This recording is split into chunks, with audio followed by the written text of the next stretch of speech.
Bonjour à tous. Aujourd'hui, je vais vous montrer comment tricoter une écharpe Sophie Scarf. C'est la grande tendance de cet hiver. C'est une styliste danoise qui l'a inventée et j'en ai déjà tricoté une. C'est une écharpe qui se noue autour du cou. Ça se met très pratique dans le sac. C'est très pratique pour mettre dans le sac si on a un peu trop chaud à l'intérieur. Et surtout, c'est assez facile à tricoter. Alors ça, c'est une écharpe en laine, en mohair, que vous trouverez sur mon site pullnordique.ch, livraison uniquement en Suisse. Mais comme j'avais du coton recyclé rouge, je me suis dit, ben, je vais en faire une en rouge. Donc j'ai déjà hum, monté les mailles, donc il faut commencer par monter 5 mailles. Pour ça, j'ai pris un modèle de chez Drops Design, vous voyez là. J'aime beaucoup cette marque parce que vraiment, en général, c'est très pratique. Mais là, j'ai beaucoup simplifié le modèle parce que je le trouvais un peu compliqué.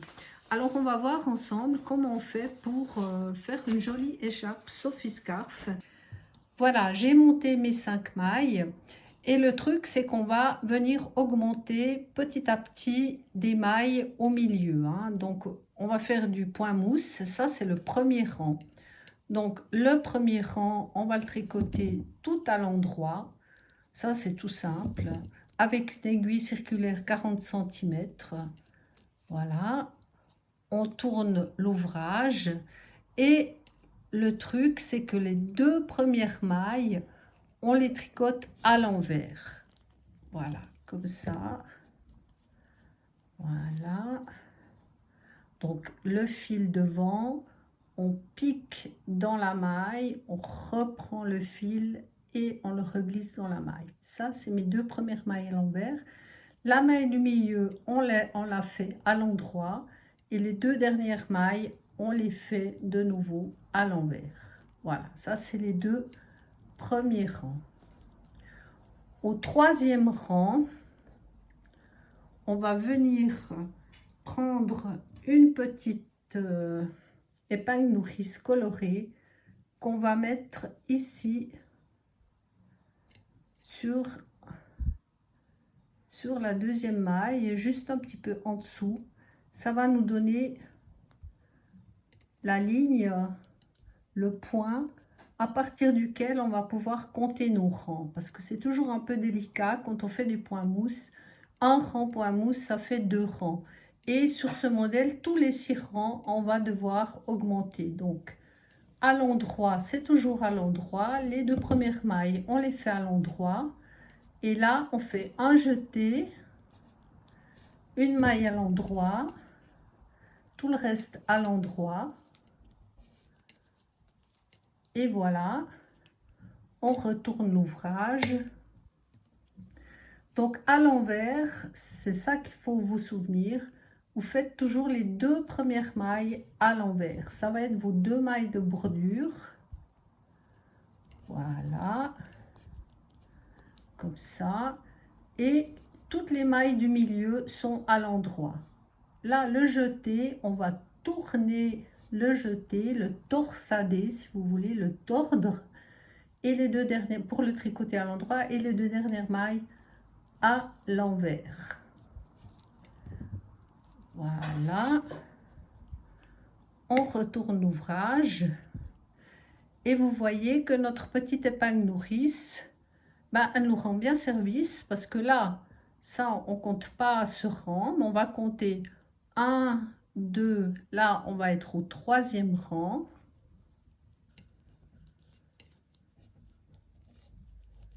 Voilà, on fait...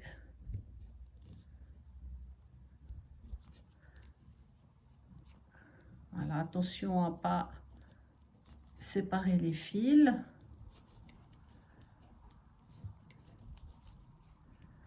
Voilà, ça c'est toujours l'endroit. On retourne les deux premières mailles à l'envers. Voilà. Et après, là, on a 3 mailles, 2 mailles à l'endroit, pardon, et 2 mailles à l'envers. Voilà. Là, si on calcule 1, 2, 3, 4, on va faire le 5e rang. C'est facile, tous les rangs en droit sont des rangs impairs. Et là, c'est les rangs point mousse. Voilà. Là, on va faire notre 6e rang. Tous les rangs en vert sont pairs. Donc là, à l'envers, les 2 premières mailles, les 2 mailles du milieu à l'endroit, les 2 mailles du bord à l'envers.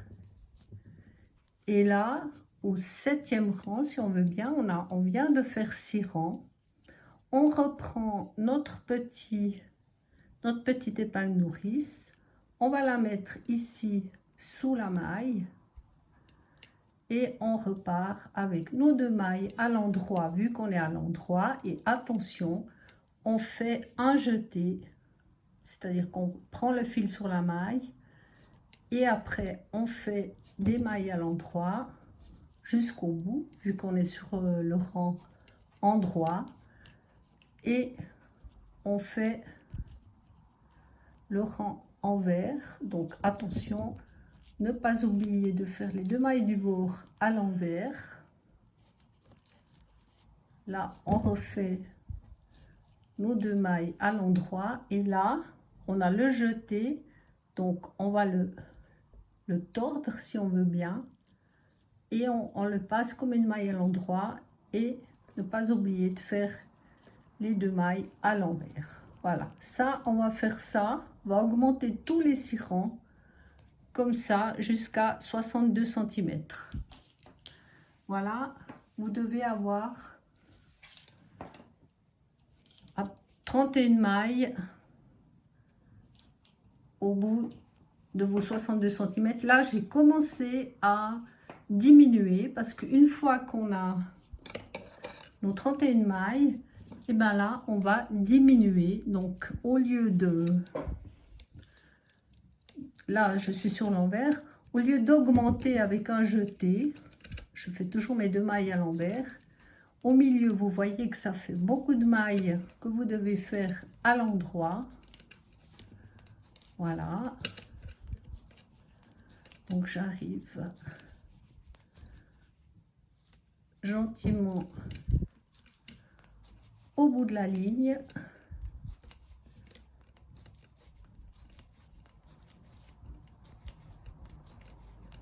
Voilà, ne pas oublier de faire les 2 mailles à l'envers au bord.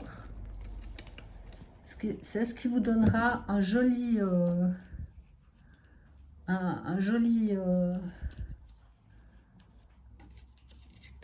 bord. Voilà, comme ça. Et là, vous faites, quand vous avez 6 rangs, bah, vous faites une diminution. Voilà. Donc, une diminution, je la fais pour vous montrer. Une diminution, là, je la fais avant les 6 rangs, mais on va un petit peu avancer les choses. Donc, ici, on est sur l'endroit, on a 2 mailles en droit. Et là, vous glissez une maille, vous tricotez la suivante et vous passez par-dessus. Voilà. Là, je ne le fais pas parce que je n'ai pas encore de mes 6 rangs. Hein. Vous voyez là, avec ma petite épingle de nourrice, je suis seulement en train de faire le 1, 2, 3. C'est le 3e rang que je fais. Donc, c'est un petit peu tôt, mais vous voyez l'idée. Voilà. Alors voilà, je suis à peu près à mi-chemin de ma Sophie Scarf rouge. Voilà ce que ça donne. Je vous le montre un petit peu. Elle n'est pas tout à fait finie. Je suis en train de faire les diminutions, là, gentiment, jusqu'à arriver à peu près au bout, à l'équivalent de ça, où j'ai fait en augmentation. Alors voilà, c'est assez rapide à faire. Je vous souhaite bien du plaisir et puis à bientôt. N'oubliez pas de mettre un pouce sous la vidéo et de vous abonner. Je vous remercie déjà d'avance.